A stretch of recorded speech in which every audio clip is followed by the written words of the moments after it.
Okay,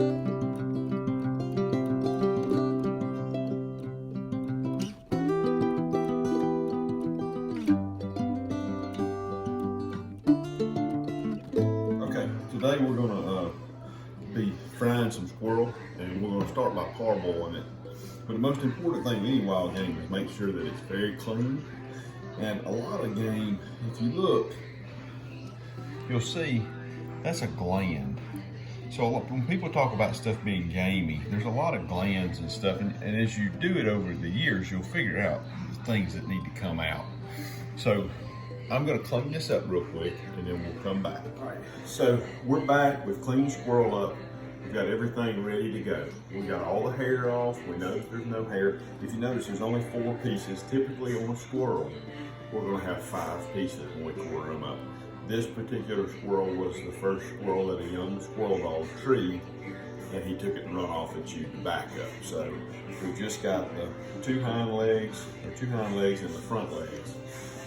So what we're going to do is parboil. And for years, squirrel has had a reputation for being tough. But our grandparents, our great-grandparents, they ate squirrel all the time, and they would say, well, honey, you got to parboil that. Well, for a long time, I didn't completely understand parboiling. I'd boil it and I'd try and fry it. And it breaks down the meat just a little bit to take some of the toughness out. So what we're going to do to parboil is we're going to take about a teaspoon of salt in that water, and we'll put it on the stove, and I'll get it boiling before I add the squirrel in. And I'll let it boil for just 4 or 5 minutes, and then I'll let it set. And then we'll come out, we'll go into a bowl of buttermilk, and we'll let that set for 30, 45 minutes. And the fat in the buttermilk does something to help break down the meat as well as the boiling. Then we'll batter it and fry it. All right, guys, so what I like to do, I like to have that water at a boil when I add this in. We're gonna add our parts in. It's gonna cool that water down from a boil.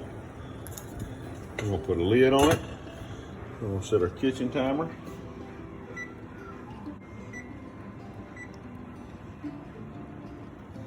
All right, guys, we're back.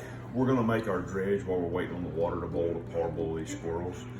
So with my squirrel dredge, it's really simple. I don't get fancy in it. It's really whatever taste you like. But I don't add a whole lot of seasoning. So we're gonna take about 3/4 of a cup of flour, which is probably a little much, but normally we've got more squirrel than,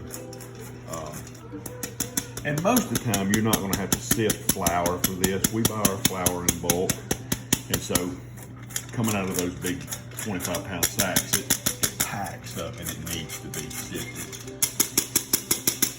But that gives us just a slight dredge there to work with.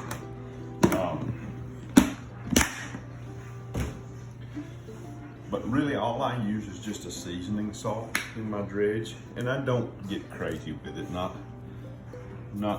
tremendous, just enough to, maybe that was 3/4 of a cup. That might be a teaspoon, little more of seasoning salt. So we've got our squirrel ready, we've got our dredge. We're gonna get us a bowl here. We're gonna get us some good cold buttermilk.